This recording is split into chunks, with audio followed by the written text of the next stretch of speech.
అందరికీ వందనాలండి. నా కోసం మీరందరూ ప్రార్థన చేశారు. అందరికీ ధన్యవాదాలు. చాలామంది లైవ్ విన్నవారు కూడా మెసేజ్లు పెట్టారు, బాగాలేదా మీకు, వాయిస్ బాగాలేదని. కాబట్టి వాళ్ళ కన్సర్న్ నిజంగానే దానికి నేను అర్హుడినా అనిపించింది నాకు. అంతమంది ఆరోగ్య విషయం ప్రార్థించామని, పట్టించుకున్నామని చెప్పినప్పుడు దేవుని కృపే కదా అనిపించింది. వారందరికీ హృదయపూర్వకమైన ధన్యవాదాలు. ఈరోజు తీసేస్తారా ఫ్యాన్?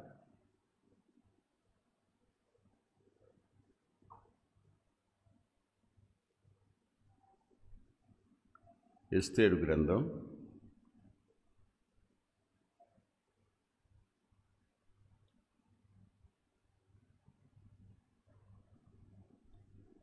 3వ అధ్యాయం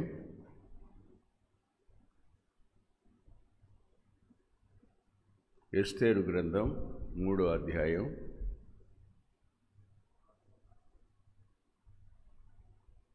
1వ వచనాన్ని అందరం కలిసి చదువుకుందాం. ఈ సంగతులైన తరువాత రాజైన అహష్వేరోషు అమిదాత కుమారుడును అగాగీయుడునగు హామానును ఘనపరిచి వాని హెచ్చించి వాని పీఠమును తన దగ్గరనున్న అధిపతులందరికంటే ఎత్తుగా నుంచెను. ప్రార్థన చేసుకుందాం.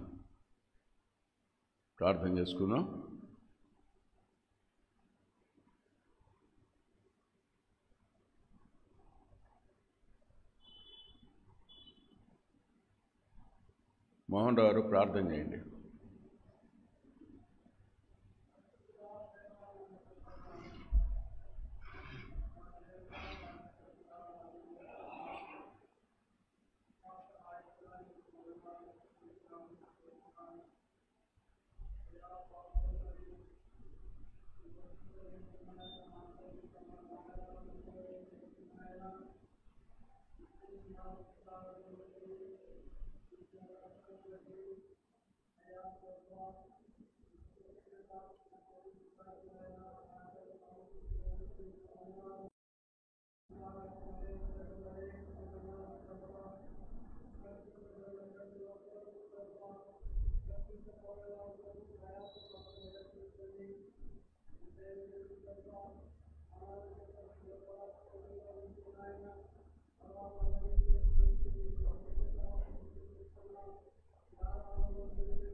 ఆమేన్.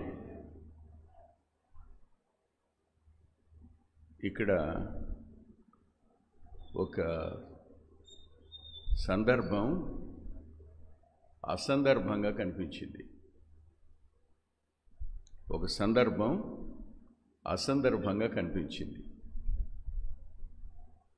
అతని పేరు హామాను. ఇతనేమైనా 147 సంస్థానాలలో ఒక సంస్థానాధీశుడా అంటే కాదు. 127 సంస్థానాలు. చూడండి, 1వ అధ్యాయం 1వ వచనంలో హిందూ దేశం మొదలుకొని కూషు దేశం వరకు మొత్తం 127 సంస్థానాలు. అహష్వేరోషు పరిపాలించిన పరిపాలన, రాజ్య విస్తరణ హిందూ దేశం మొదలుకొని కూషు దేశం వరకు. ఇందులో హామాను అనే ఒక వ్యక్తి ఉన్నాడు. ఈ వ్యక్తి ఏమైనా 127 సంస్థానాలకు సంబంధించిన వాడా అంటే అలా అయితే ఇతడు షూషను కోటలో నివాసం ఉండడానికి అవకాశం లేదు. ప్రత్యేకమైన సమయంలో ఈ 127 సంస్థానాధీశులు రాజు దగ్గరికి వస్తారు. అంతవరకే. సమావేశాలు ఉంటే వస్తారు. రాజు ప్రత్యేకంగా విందు ఏమైనా చేస్తే వస్తారు. అంతేగాని షూషను కోటలో ఉండి ఆ దేశాన్ని పరిపాలించడం అనేది జరిగే పనిగా. హామాను షూషను కోటలో ఉన్నాడు అంటే ఎవరై ఉండాలి? ఇతను షూషనుకు సంబంధించిన అధికారులు ఒకడై ఉండాలి. ఒక టాప్ మోస్ట్ ఆఫీసర్స్లో ఒకడు. రాజులకు కోపం వచ్చినా తట్టుకోలేమట, ప్రేమ వచ్చినా తట్టుకోలేమంట. వాళ్ళకి ప్రేమ ఎందుకు వస్తుందో తెలియదు, కోపం ఎందుకు వస్తుందో అర్థం చేసుకోలే. రాజుగారికి ఆ రోజున ప్రేమ వచ్చింది, సంతోషం వచ్చింది. సంతోషం రావడానికి పై కారణం ఒకటి కారణం అయి ఉండొచ్చు. ఆ కారణం 2వ అధ్యాయం చివరి 2 వచనాలలో రాజునకు విరోధంగా 2 షండులు అతన్ని చంపడానికి వారు పథకం పన్నారని వారిద్దరూ రుజువై చంపబడ్డారు. వారు బ్రతికి ఉంటే రాజును చంపి ఉండేవాళ్ళు. వారి నేరం రుజువైంది, వాళ్ళు చచ్చిపోయారు. తన ప్రాణహాని తప్పింది. అంతేగా, తనకు విరోధంగా ఎవరైతే పథక రచన చేశారో వాళ్ళు చనిపోయారు. సహజంగా ఏమవుతుంది చెప్పండి? కిరీటం ధరించిన వాడికి తన మీద పగబట్టి చేసిన వాళ్ళు చచ్చారు కాబట్టి సంతోషం వస్తుంది. ఆ సంతోషానికి ఏం చేయాలి? కారుకులు ఎవరో చూడాలి. అవేం చూడలా. అతను ఎవరిని అభిమానిస్తున్నాడు? హామాను అభిమానిస్తున్నాడు. కాబట్టి హామాను యొక్క సింహాసనం మిగిలిన వారి సింహాసనాల కంటే హెచ్చించి తన దగ్గరనున్న అధిపతులందరికంటే ఎత్తుగా ఉంచాడు. ఇప్పుడు 127 సంస్థానాధీశుల కంటే హామాను ఘనుడు, ఘనపరచబడినవాడు. ఇక్కడే నేను మీకు ఒక మాట చూపిస్తాను. దయచేసి ఎస్తేరు గ్రంథం 7వ అధ్యాయం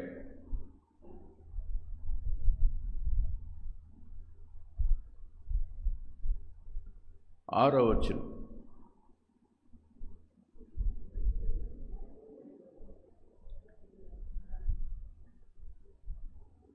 ఎస్తేరు మా విరోధియగు ఆ పగవాడు దుష్టుడైన హామానెవరు? దుష్టుడు. హామానెవరు చెప్పండి? దుష్టుడు. దుష్టుడు అధికారానికి వస్తే, దుష్టులు హెచ్చించబడితే ఏం జరుగుతుంది? ఏ రోజైనా అహష్వేరోషు కాలంలో కాదు, ఎవరి కాలంలోనైనా సరే వాళ్ళు ఎందుకు ఒక స్థానానికి వస్తారు? అతని పేరు హామాన్, ప్రసిద్ధి నొందినవాడు. అంటే పాపులర్ పర్సన్ అన్నమాట. ఎందుకు పాపులర్ అయ్యాడో మనకు తెలియదు. కొందరు రకరకాల కారణాల చేత పాపులర్ అవుతారు. త్వరగా పాపులర్ అవ్వాలి అనుకున్నాం అనుకోండి, మనం ఎవరైనా యూట్యూబ్లో పోస్ట్ పెడితే చాలు, ఎవరినైనా ఒకటి తిడతారు. రేపొద్దునికి అరెస్ట్ అవుతావు, పాపులర్ అయిపోతావు. పెద్ద పనేం కాదు అది కదా. పాపులారిటీ ఇతని పని. ఇతని పేరు పాపులారిటీ, ప్రసిద్ధి నొందినవాడు. ఈ ప్రసిద్ధి నొందిన, ఎందుకు ప్రసిద్ధి నొందాడో రాయలేదు. అతని ప్రసిద్ధికి కారణం రాయలేదు. రాజాభిమానమే అతని ప్రసిద్ధి. పరిపాలించేవాడు అభిమానించేవాడు కాబట్టి వీడు మిగతా వాళ్ళకంతా గొప్పవాడయ్యాడు అంతే. అంతకు మించి మరి ఇంకోటి ఏమీ లేదు. అతనిలో గొప్ప క్యారెక్టర్ ఏం లేదు. విచిత్రం గుర్తుపెట్టుకోండి, క్యారెక్టర్లెస్ పీపుల్ ఎప్పుడైతే అధికారంలోకి వస్తారో ప్రజలకు నష్టం వాటిల్లుతుంది. వ్యక్తిత్వం లేని వారు పరిపాలకులైన కారణాన దేశం నష్టపోతుంది. ఇతడు దుష్టుడు. ఇతని మొట్టమొదటి క్వాలిఫికేషన్ ఏమిటంటే దుష్టత్వం. నేను మీకు ఒక వచనం చూపిస్తాను, చూడండి దయచేసి. సామెతల గ్రంథం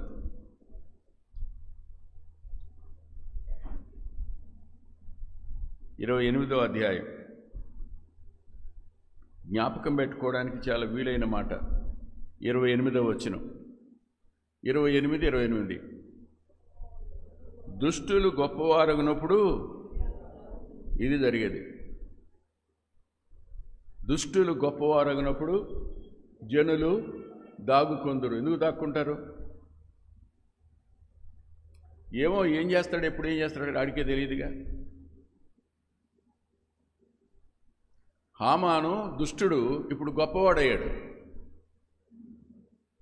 నీతిమంతులు దాక్కోవలసిన పరిస్థితి ఏర్పడుతుంది. మంచివారు దాక్కోవలసిన పరిస్థితి ఏర్పడుతుంది. ఎందుకని? దుష్టుడు కదా. దుష్టుడి మనసు మంచివాళ్ల మీద ఉండదు. దుష్టుని మనసు మేలు చేసేవారి మీద ఉండదు. దుష్టుని మనసు శ్రేష్ఠుల మీద ఉండదు. వాళ్ళని ఎలా నాశనం చేయాలని ఆలోచిస్తాడు. దుష్టులు గొప్పవారైనప్పుడు ప్రజలు దాక్కుంటారు అని రాస్తుంది. చాలామంది ప్రత్యేకంగా ఒక వ్యక్తి రాజు అయినప్పుడు ఆ దేశాన్ని వదిలిపెట్టి ప్రక్క దేశాలకు వెళ్ళిపోయిన సందర్భాలు ఉన్నాయి. చరిత్ర మీరు చదవండి. చరిత్రలో చాలామంది, అతడు రాజు అయ్యాడు, తండ్రి చనిపోయాడు, అతను రాజు అయ్యాడు. రాజు కాగానే ఆ దేశంలో ఉన్న కొంతమంది ఆ దేశాన్ని విడిచిపెట్టి పరాయి దేశాలకు వెళ్ళిపోయారు. ఇది జర్మనీలో జరిగింది. ఇదే పరిస్థితి ఇంగ్లాండ్లో జరిగింది. దుష్టులు పరిపాలకులైనప్పుడు, వారు హెచ్చించబడినప్పుడు ప్రజలు దాగుకునే దురవస్థకు లోనవుతారు. హామాను హెచ్చించబడ్డాడు, నెంబర్ 1. నెంబర్ 2 చూడండి. అదే సామెతల గ్రంథం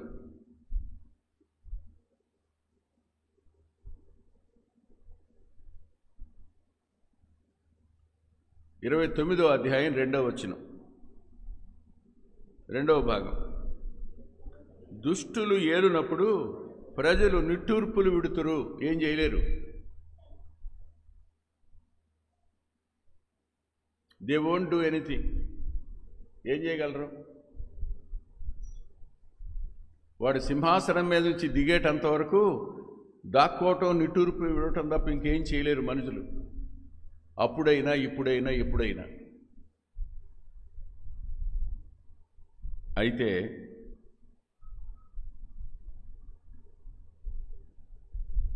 ఇతడు తాను దుష్టుడు, హెచ్చించబడ్డాడు. దుష్టుడు రాజ్యాధికారాన్ని తన చేతిలో పెట్టుకోవాలి అనేటువంటి ఆశ కలిగిన వాడు. రాజును తన చేతిలో పెట్టుకుంటే రాజ్యాధికారం తందేగా.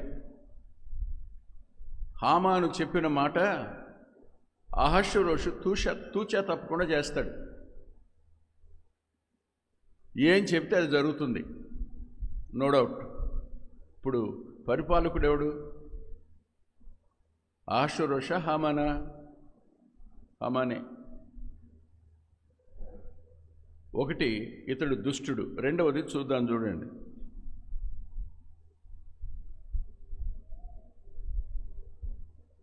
ఎస్తేరు గ్రంథం 3వ అధ్యాయం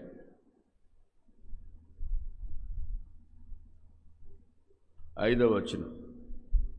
మొర్దుకై వంగకయు నమస్కరింపకయు ఉండుట హామాను చూచినప్పుడు బహుగా కోపించి మొర్దుకై ప్రాణము తీయుట స్వల్ప కార్యమని ఎంచి, మొర్దుకై యొక్క జనులు ఎవరైనది తెలుసుకొని అహష్వేరోషు యొక్క రాజ్యమందంతట నుండి మొర్దుకై స్వజనులను యూదులందరినీ సంహరించుటకు ఆలోచించను. ఎవరి పనిది?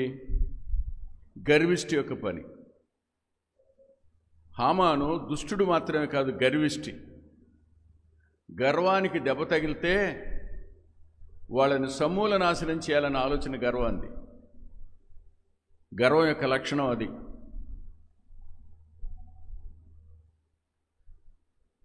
అతనికి ఏదో ఒక నోటీస్ ఇవ్వడం కానీ, లేకపోతే ఎక్స్ప్లెనేషన్ కాల్ఫర్ చేయడం కానీ చేయరు. చూసి చూసి చూసి అతని ఉద్యోగం పోయేదాకా ఊరుకోరు. ఆ రోజైనా ఈ రోజైనా. ఒక్క మొర్దుకైని చంపడం అనేది ఆఫ్టర్ ఆల్. కాబట్టి ఎవరితనోని అతడు పరిశీలనగా తెలుసుకుంటే యూదుడు అనగానే అతని గర్వం పతాక స్థాయికి చేరింది, అహంకారాన్ని మించింది.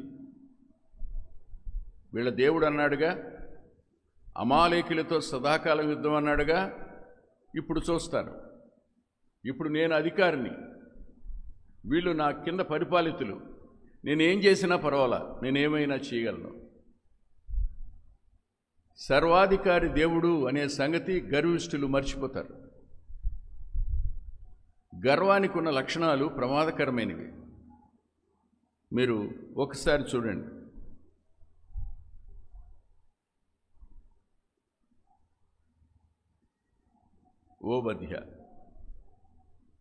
ఓబద్య గ్రంథం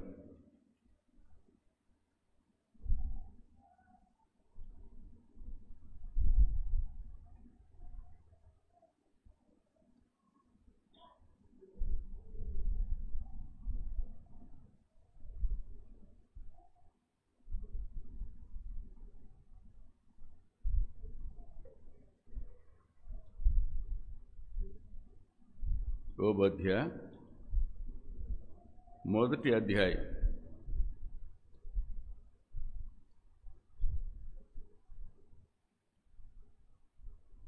3వ వచనం చివరి మాట చూడండి. నీ హృదయ గర్వము చేత నీవు మోసపోతివి. హృదయం యొక్క గర్వం ఆ వ్యక్తినే మోసం చేస్తుంది.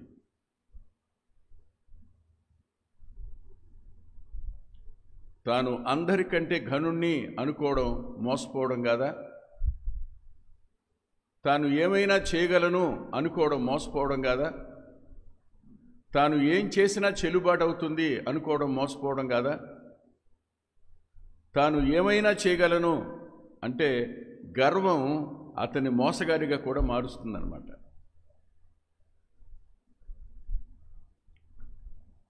గర్వాన్ని గురించి లేఖనాలు చాలా స్పష్టంగా రాస్తున్నాయి. నాశనమునకు ముందు, అది సామెతలు 16:18 కదా.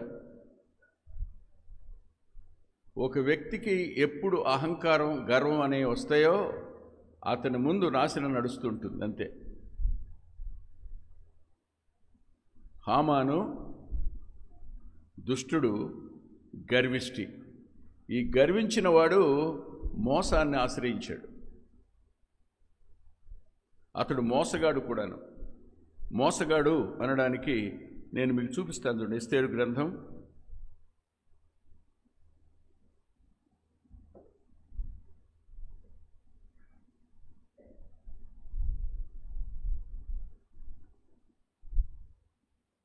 3వ అధ్యాయం 8వ వచనం.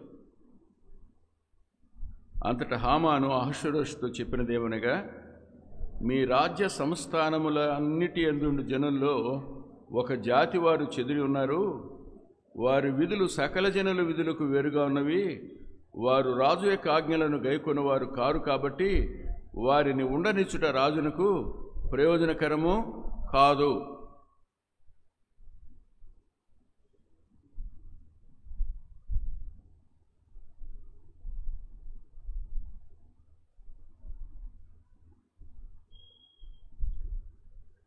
గత వారంలో ఒక వారం చూసాం మనం.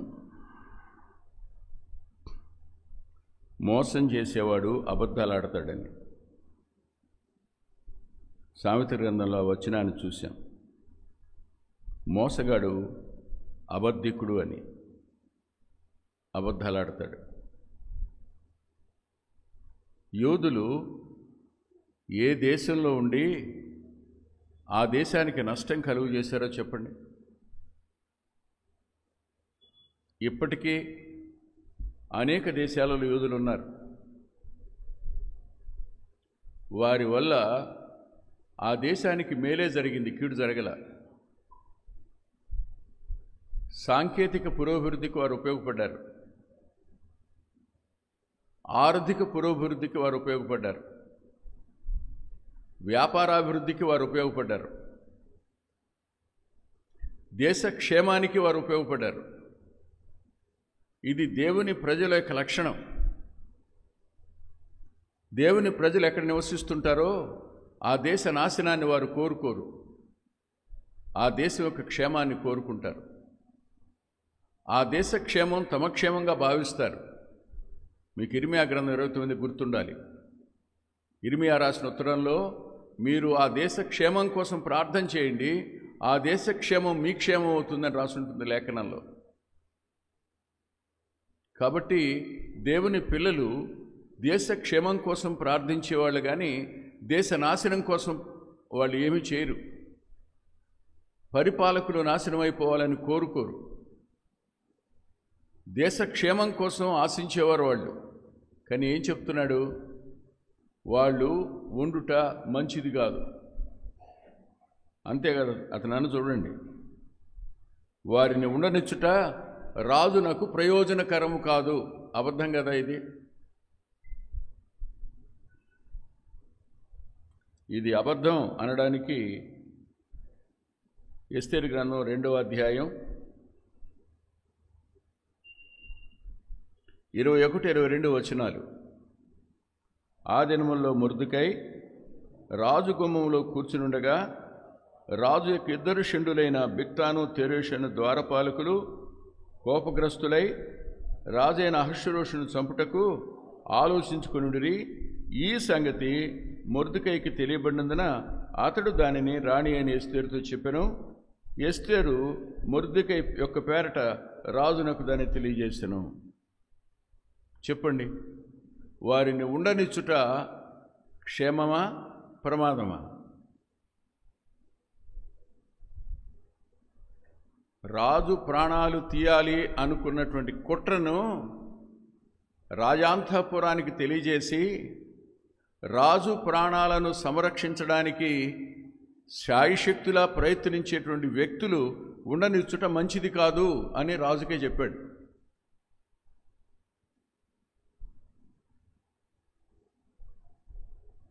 చాలాసార్లు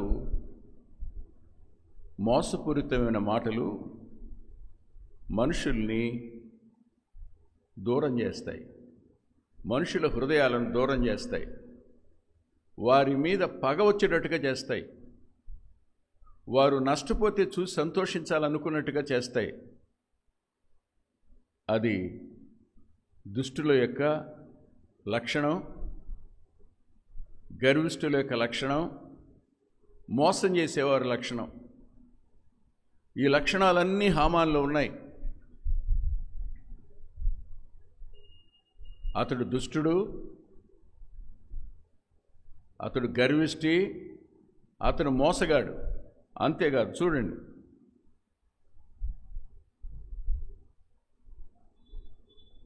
అతడు దుర్మార్గుడు కూడాను. దుర్మార్గుడు అని ఎందుకన్నానంటే అతని మార్గం ధర్మానికి సంబంధించింది కాదు, అతని మార్గం న్యాయానికి సంబంధించింది కాదు, అతని మార్గం సత్యానికి సంబంధించింది కాదు. కాబట్టి అతడు దుర్మార్గుడు.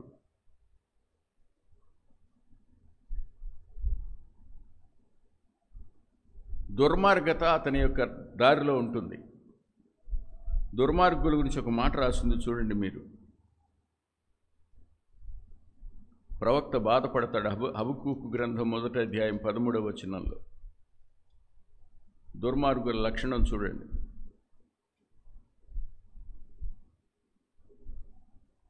హబక్కూకు గ్రంథం 1వ అధ్యాయం 13వ వచనంలో 3వ భాగం. దుర్మార్గులు తమ కంటే నీతిమంతులను నాశనము చేయగా. దుర్మార్గుల లక్షణం ఏంటంటే నీతిమంతుల్ని నాశనం చేయడం.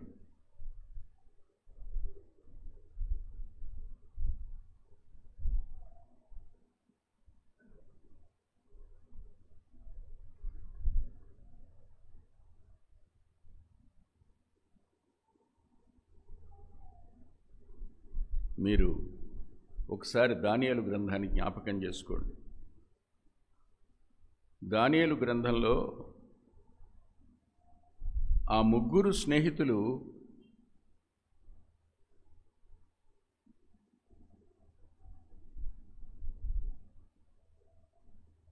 రాజాజ్ఞకు లోబడాల. దానియేలు అనే వ్యక్తి తన ఇంటిలో తన గది మేడగది మీదకి ఎక్కి తన కిటికీ తెరిచి ప్రార్థన చేసుకుంటున్నాడు. కానీ రాజునకు సమాచారం అందజేశారు. ఎందుకు? నాశనం చేయాలి. దుర్మార్గులు నీతిమంతులను నాశనం చేయడానికి వారు పగబడతారు. పగ అనేది దుర్మార్గుని యొక్క లక్షణం.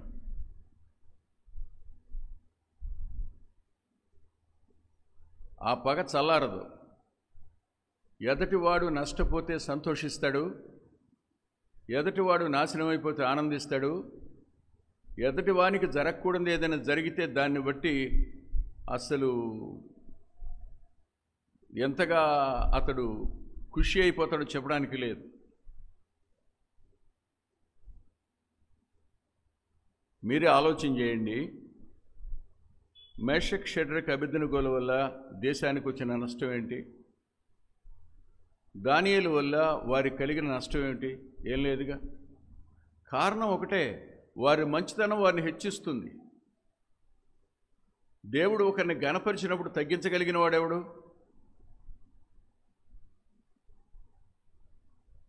దినాలు గడిచే కొద్దీ పరిస్థితులు ప్రతికూలమవుతుండగా ప్రజలు తట్టుకోలేని వారై నిట్టూర్పులు విరుస్తూ దాగి ఉండే పరిస్థితుల మధ్య నీతిమంతుల సంహారం జరుగుతున్నప్పుడు అధికారం వీటన్నిటికీ తోడవుతుంది. గర్విష్ఠికి అధికారం తోడైతే, మోసగానికి అధికారం తోడైతే, దుష్టునికి అధికారం తోడైతే, దుర్మార్గుని చేతిలో అధికారం ఉంటే చేసేదేమిటో చెప్పండి. ఇప్పుడు జరిగేదేమిటో మీరే చెప్పండి. వాళ్ళు దేశాన్ని అశాంతితో నింపుతారు. వారు దేశాన్ని దుఃఖంతో నింపుతారు. అందున దేవుని పిల్లలు దుఃఖించటం అనేది ఆ కాలంలో జరిగేటువంటి వాస్తవం.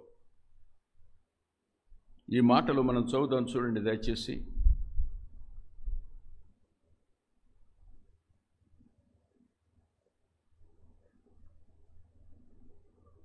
ఎస్తేరు గ్రంథం 4వ అధ్యాయం.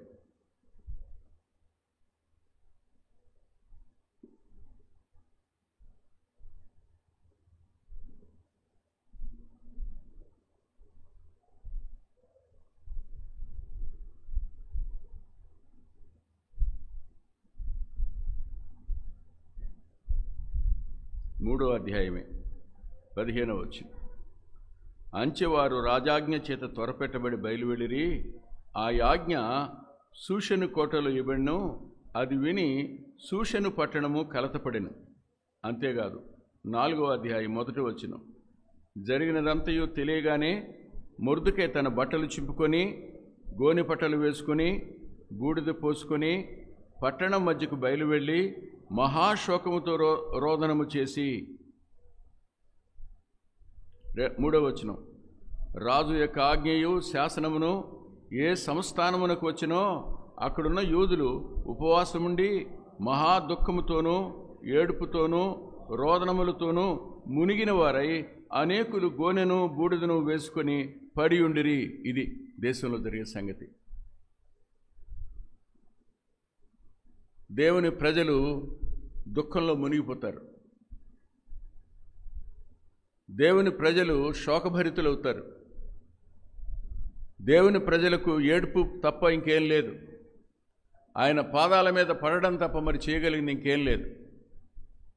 మీరే ఆలోచించండి.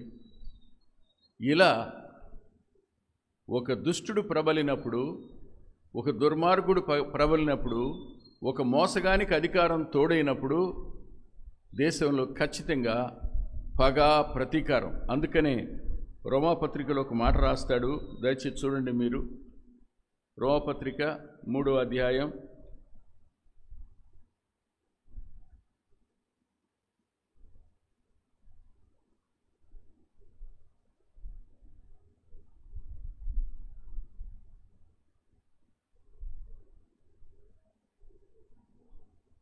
15వ వచనం, 3వ అధ్యాయం 15వ వచనం. రక్తము చిందించుటకు వారి పాదములు పరిగెత్తుచున్నవి. వారెవరో పైనుండి మీరు చదువుకోండి, మీకు అర్థమవుతుంది. అసత్యం, అబద్ధీకుడు,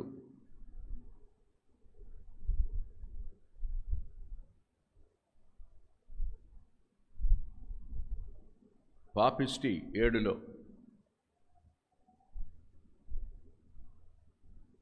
8వ వచనంలో దోషికులు,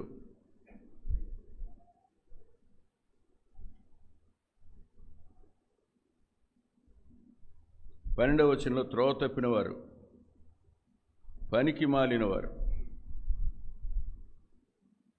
వారి గొంతుక తెరచిన సమాధి, వారు తమ నాలుకతో మోసం చేస్తారు, వారి పెదాల కింద సర్పవిషం ఉంది, వీళ్ళు రక్తం చిందించడానికి తమ పాదాలు పరిగెత్తుతాయని రాశాడు. ఇలాంటి సమయంలో దేవుని పిల్లల యొక్క బాధ్యత ఏమిటి? ఎస్తేరు ఏం చేసింది? తాను అంతఃపురంలో ఉంది, తన చెలికెత్తెలతో కలిసి తాను 3 దినాలు ఉపవాసం ఉండి ప్రార్థన చేసింది. షూషను కోటలో ఉన్న యూదులందరూ 3 దినాలు ప్రార్థన చేశారు. ఖచ్చితంగా నవ్వుతారు కదా, ఇల్లు తగలబడతా ఉంటే ఇప్పుడు బావి తవ్వుతూ ఉంటారేంటి ఇళ్ళని?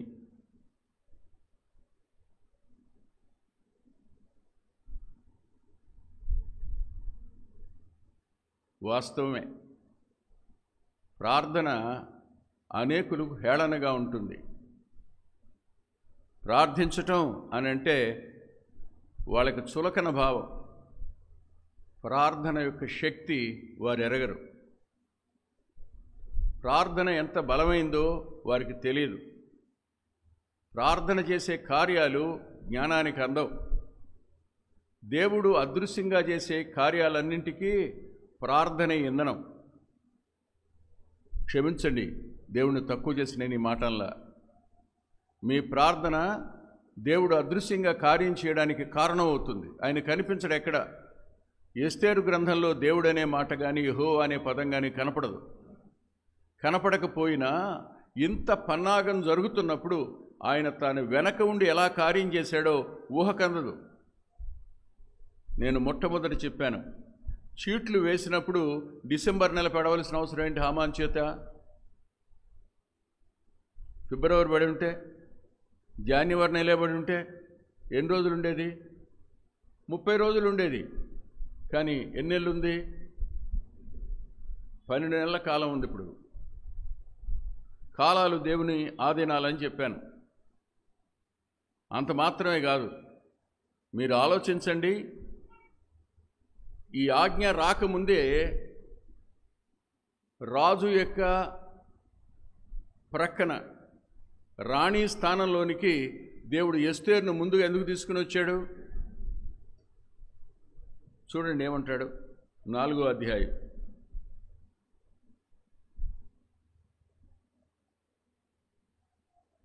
14వ వచనం చివరి భాగం. నీవు ఈ సమయమును బట్టియే రాజ్యమునకు వచ్చితివేమో ఆలోచించుకో. 4వ అధ్యాయం 14వ వచనం చివరి భాగం. నీవు ఈ సమయమును బట్టియే రాజ్యమునకు వచ్చితివేమో ఆలోచించుకో. ఈ దినాన్న ఎవరిని దేవుడు ఉన్నతమైన స్థానంలోకి తీసుకుని వచ్చాడో, అది ఏ దేశమైనా సరే, పరిపాలకులు సంఘానికి శత్రువులైనప్పుడు, దేవుని పిల్లలకు శత్రువులైనప్పుడు అధికారులు చేయవలసిన పని ఏమిటి? అధికారులు సామాన్యుల వలె ప్రభు పాదాల మీద పడి కన్నీరు కార్చడం చేయవలసింది. అధికారులు దేవునికి జ్ఞాపన చేయబద్దులై ఉన్నారు. సామాన్యులైన ఘనులైన ఈ కాలంలో చేయవలసిన పని ప్రభు పాదాలను పట్టుకుని అర్థించడం చేయాలి. రాణి, ఆమె పనివారు, ఆమె పనికత్తెలు అదే పని చేశారు. మొర్దెకై మొత్తం షూషను కోటలోని యూదులందరినీ పోగు చేశాడు. వారందరూ కలిసి ప్రార్థన చేయడం ప్రారంభించారు. ఇప్పుడు దేవుని పిల్లల చేతిలో ఉన్నదేమిటో చెప్తారా? ప్రార్థన అనే ఆయుధం. ప్రార్థన అనే ఆయుధం. ఈ ఆయుధానికి మించిన బలం కలిగిన ఆయుధం మరొకటి లేదు.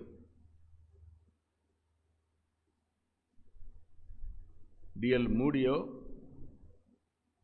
ఒక దైవ సేవకుడు ఇలా అన్నాడు, ప్రార్థన దేవుని చేతిని కదుపుతుందంటాడు. ప్రార్థన అనేది ఇట్ మూవ్స్ గాడ్స్ హ్యాండ్ అంటాడు. దేవుని చేతిని కదుపుద్దట ప్రార్థన. దేవుడు చేయకుండా ఉండలేడట ప్రార్థించే ప్రార్థనకి. తప్పకుండా ఆయన చేస్తాడు. వీళ్ళు ఆశ్రయించింది ప్రార్థనని. ఆలోచించండి, శాసనం బయలుదేరితే హామాను దుష్టుడు, దుర్మార్గుడు, గర్విష్టి, మోసగాడు, అబద్ధీకుడు, ఇవన్నీ కదా వాడి లక్షణాలు. వాడు ఎక్కడ కూర్చున్నాడు చెప్పండి? రాజును హామానును విందుకు కూర్చునుండురి. 3వ అధ్యాయం 15వ వచనం చివరి భాగం.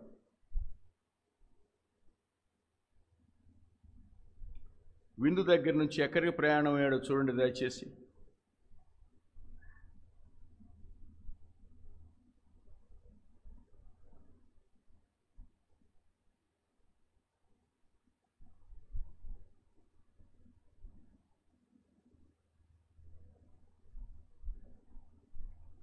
ఐదో అధ్యాయం 9వ వచనం. ఆ దినమందు హామాను సంతోషించి మనోల్లాసము గలవాడే బయలు వెళ్ళి రాజు గుమ్మముల నుండి మొర్దుకై తను చూచియు అతడు లేచి నిలువకయు కదలకయు ఉన్నందున మొర్దుకై మీద బహుగా కోపగించెను. అయితే హామాను కోపము అణుచుకొని, కోపాన్ని అణుచుకున్నాడు అంటే పగబట్టాడని అర్థం. ఏ వ్యక్తి తన కోపాన్ని అణుచుకుని దుష్కార్యం చేయకుండా ఉంటాడో అతడు సాత్వికుడు, అతడు జ్ఞాని. పగ తీర్చుకోవడం యెహోవా పని అని ఆయన చేతికి అప్పగించి మౌనంగా ఉంటాడు. కానీ ఎవడు తన కోపాన్ని అణుచుకుని ఆలోచన చేసి ప్రతీకారం కోసం ప్రణాళిక పన్నుతాడో వాడు ప్రమాదకరమైన వాడు.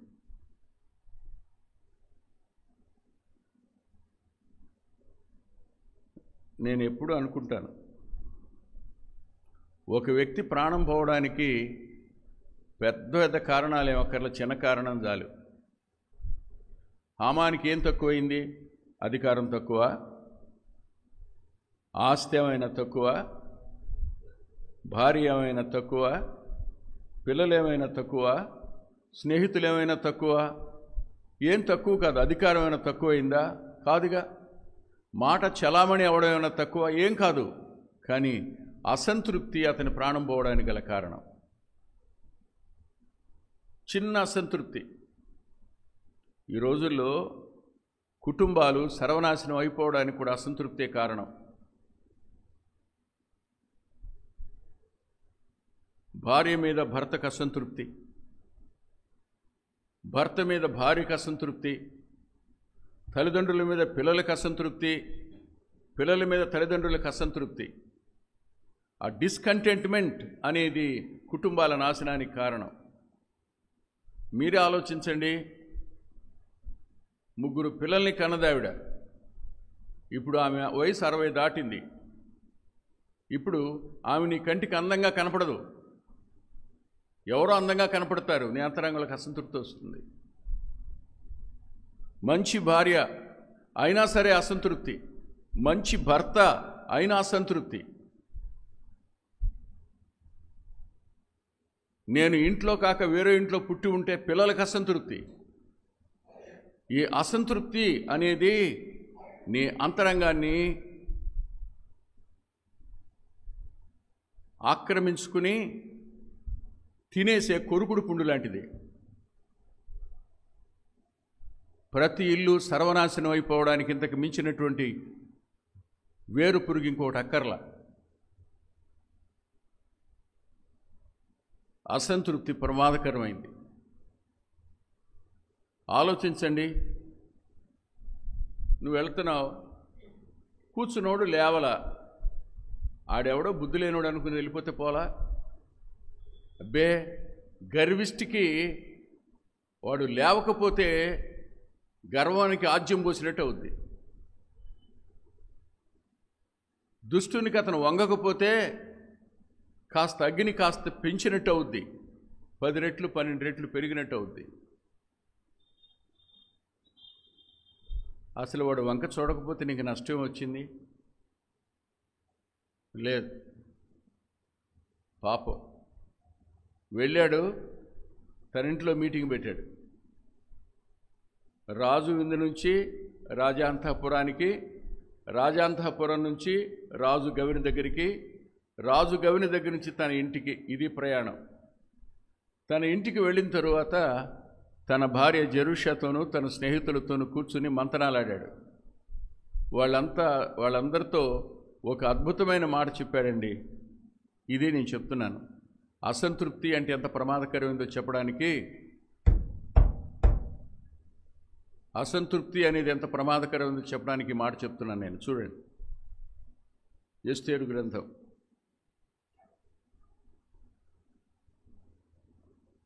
4వ అధ్యాయం 13వ వచనం. యూదుడైన మొర్దెకై రాజు గుమ్మమున కూర్చునిండుట నేను చూసినంత కాలము ఆ పదవి అంతటి వల్ల నాకు ప్రయోజనమేమీ లేదు అని అతడు చెప్పాడు. మొర్దెకై రాజు గుమ్మం దగ్గర కూర్చుని ఉండడం నేను చూసినంత కాలం నా మనసుకి ఏముంటో చెప్పండి?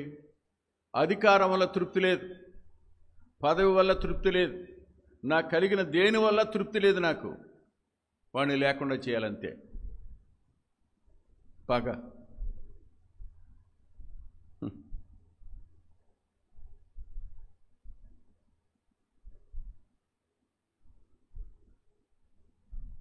ఇప్పుడు ఒక ప్రశ్న అడుగుతాను. హామాను అగాగీయుడైనందున మొర్దెకై నమస్కారం చేయలే. హామాను ఎవరో మొర్దెకైకి తెలుసు. హామాను అమాలేకుడన్న సంగతి మొర్దెకై ఎరుగును. మొర్దెకై ఎవరో హామానుకు తెలియదు. ఆ తరువాత కదా అతని జనం ఎవరో తెలుసుకున్నది. దేవుని పిల్లలకు దేవుడు సునిశ్చితమైన దృష్టినిస్తాడు. శత్రువును గుర్తించగలిగినటువంటి నిశ్చితమైన దృష్టిని దేవుడే ఇస్తాడు. అతడు అమాలేకుడని గుర్తించిన తరువాత, నా దేవునికి శత్రువు నాకు కాదు, నా శత్రువు అయితే నేను నమస్కారం పెట్టేవాడిని, కానీ నా శత్రువు కాదు, నా దేవునికే శత్రువు ఎత్తను. నా దేవునికి వీడు శత్రువు కాబట్టి నేను వంగను, నమస్కారం చేయని నిర్ణయం తీసుకున్నాడు. That is his personal decision అంతే. యూదులందరూ అలా చేస్తారని కాదు. ఇది గత వారం చెప్పాను, శేషం యొక్క లక్షణం ఇది. This was or this is the character of your remnant. శేషం రోషం కలిగి ఉంటుంది. ఆ రోషం కలిగిన శేషం యొక్క పని ప్రజలందరికీ చుట్టుకునే ప్రమాదం ఉంది. కానీ ఆ రోషం ప్రజలందరికీ ఆశీర్వాద కారణం అవుతుంది ఒక దినాన్న, శాపకారణం కాదు ఎప్పుడు. అందుకని రోమాపత్రికలో రాస్తాడు, శేషము మిగిలి ఉండని ఎడల మనము సొదొమ వలెను గొమొర్రా వలెను అవుదుమంటాడు. చూడండి ఆ మాట.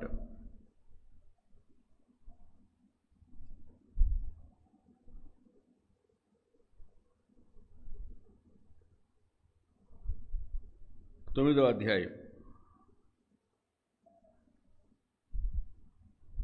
29వ వచనం. సైన్యములకు అధిపతికి ప్రభు మనకు సంతానమును శేషింప చేయకపోయిన ఎడల సొదొమ వలె ఉందుము, గొమొర్రా వలె ఉందుము. శేషింప చేయకపోయిన ఎడల అంటే శేషం అనేది లేకపోతే మొలకలతో సహా మిగిలి ఉండేది కాదు. సొదొమ ఎలా ఉందో గొమొర్రా ఎలా ఉందో అలా అయిపోయేది. దేవుని పిల్లల సంతానం శేషించి మిగిలి ఉంటుంది. శేషమే రాబోయే తరాలకు గుప్పెడు విత్తనాలు అవుతారు. శేషం వల్లే ప్రత్యక్షత ప్రపంచానికి అందుతుంది. శేషం వల్లే దేవుని నామానికి మహిమ కలుగుతుంది. శేషం వలననే దేవుని ఉనికి చరిత్రలో రుజువు అవుతుంది. ఆ శేషంలో మొర్దెకై ఉన్నాడు. అది అతని పర్సనల్ డెసిషన్. అతని పర్సనల్ డెసిషన్ని అతని జాతి అంతటినీ నిర్మూలనం చేయడానికి పగబట్టాడు హామాను. అతడు యూదులకు శత్రువు అని రాశాడు. అతని టైటిల్ అది, యూదులకు శత్రువు అని. 3వ అధ్యాయం 11వ వచనం, ఎస్తేరు గ్రంథం 3వ అధ్యాయం 11వ వచనంలో అతడు యూదులకు శత్రువు అని రాశాడు. నేను ఇలా అనుకుంటాను, శత్రువు అనే పదానికి this my personal opinion and personal comment. He was completely possessed by Satan. వాడు సంపూర్ణంగా అపవాది చేత ఆవహించబడినవాడు. వాడి ఆలోచనలన్నీ అపవాది యొక్క ఆధీనంలో ఉంటాయి. వాని చర్యలన్నీ అపవాది చర్యలుగానే ఉంటాయి. అంతే జరిగేది.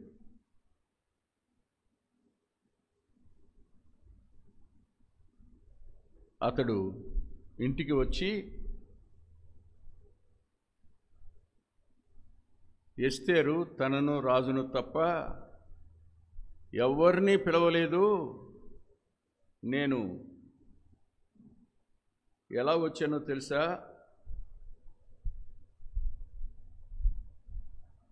సంతోషంతోనూ మనోల్లాసంతోనూ వచ్చాను. నా సంతోషం మనోల్లాసం గుమ్మం దగ్గర ఎగిరిపోయింది.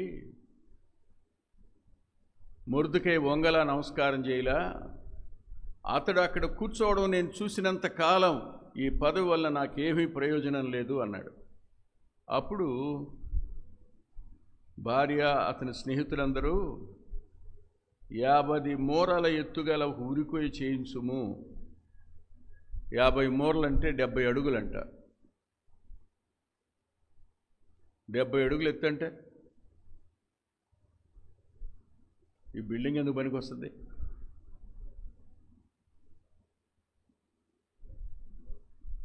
ఆ ఉరికొయ్య మీద పైకెత్తితే షూషను కోట అంతా కనపడాలి. ఎవరు?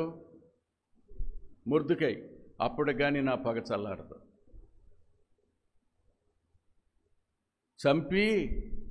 చంపిన వ్యక్తిని ప్రదర్శించి పగ చల్లార్చుకోవాలి అనే కంక్లూషన్కి వచ్చాడు.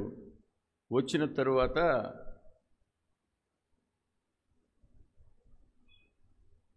ఐదో అధ్యాయం 14వ వచనం చివరి భాగంలో ఈ సంగతి హామానుకు యుక్తముగా కనపడింది.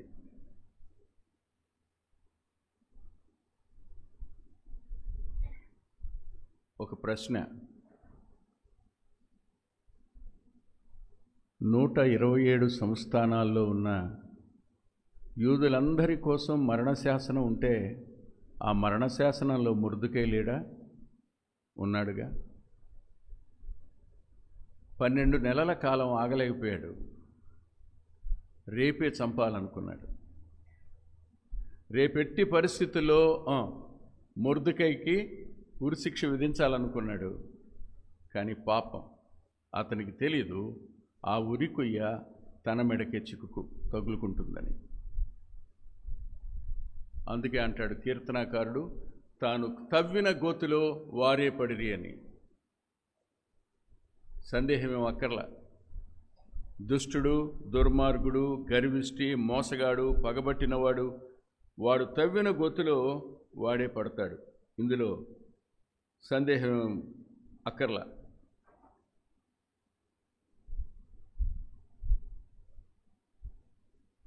ఒక మాట చూపించి ముగిస్తాను. సామెతల గ్రంథం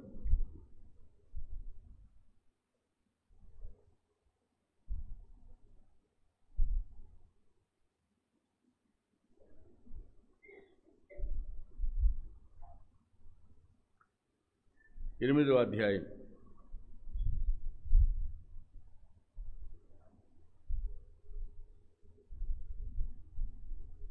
13వ వచనం. యెహోవా యందు భయభక్తులు కలిగి ఉండుట చెడుతనమును అసహించుకొనుటే, గర్వమును అహంకారమును దుర్మార్గత కుటిలైన మాటలు నాకు అసహ్యములు. ఇవన్నీ హామాల్లో ఉన్నాయి. అతడు దేవునికి అసహ్యుడయ్యాడు. ఇప్పుడు నేను చెప్పే ఒక మాట ఏమిటంటే, ఎవరి విషయంలో ఒకరి విషయంలో మనం అందరం హామానులమే.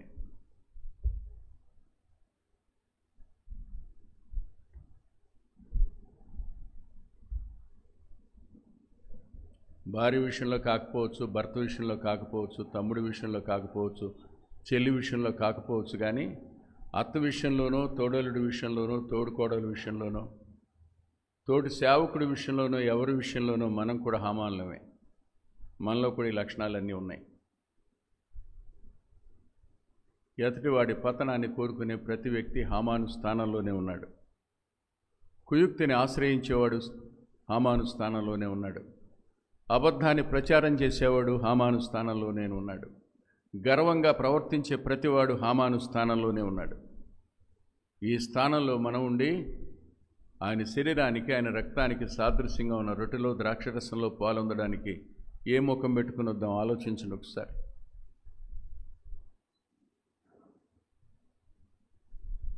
పగ తీర్చుకోవడం నా పని అన్నాడు ఆయన. నీకు నష్టం చేశారా, బాధ పెట్టారా, అవమానించారా, దుఃఖపరిచారా, దేవునికి అప్పగించు. సంపూర్ణంగా దేవుని మీద ఆధారపడు. ఆయన చేయజాలని కార్యం ఏం లేదు కదా. తొందరపడి న్యాయాన్ని, ధర్మాన్ని మన చేతుల్లోకి ఎప్పుడూ తీసుకోకూడదు. ఇంకొక సంగతి, పరిపాలన ప్రజల చేతుల్లోకి వెళ్తే సర్వనాశనమే ముందు జరుగుతుంది. ఈ మాట నేను నిర్గమాకాండంలో చూపించాను మీకు, మొదటి అధ్యాయంలో. ముందు చెప్పాడు సిప్రా పుయ్యాలకు, మంత్రస్థానులకు చంపమని. కానీ ఆ తరువాత ప్రజలందరి చేతికి శాసనాన్ని అప్పగించాడు. మీరే చంపేయండి అన్నాడు.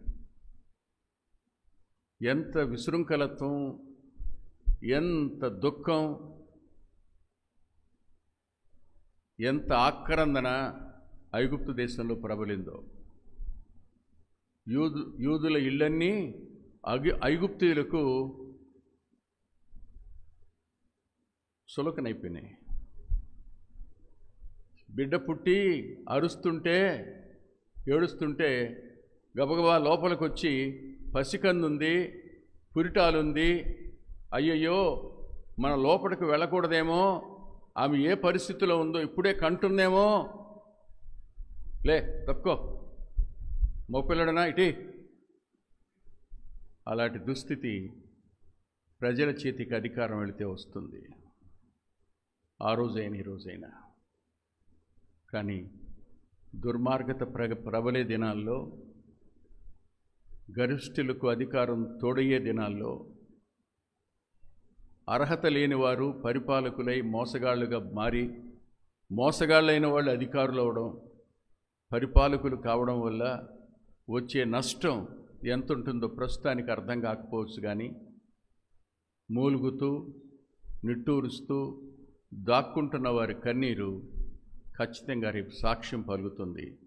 అది మన గురించి సాక్ష్యం పలకకుండా ఉండును గాక. ప్రార్థన చేసుకుందాం.